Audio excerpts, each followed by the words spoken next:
த்ரிஷா கலந்து கொண்டார். முதல் வரிசையில் த்ரிஷாவிற்கு இடம் ஒதுக்கப்பட்டது.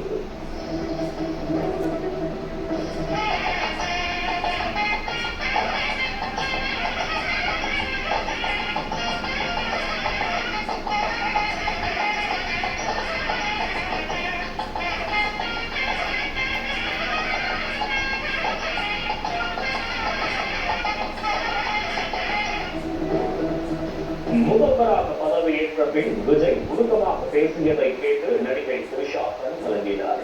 இந்த காட்சிகள் சமூக வலைதளங்களில் வைரலாகி வருகிறது. சி ஜோசப் விஜய் எனும் நான்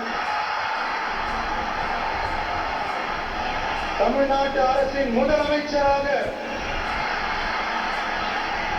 உண்மையாகவும் உளச்சான்றின் படியும் என் கடமைகளை நிறைவேற்றுவேன் என்றும் பலதரப்பட்ட மக்கள் அனைவருக்கும் நேர்மையானதை செய்வேன் என்றும் ஆண்டவன் மீது ஆணையிட்டு உறுதிமொழிகிறேன்.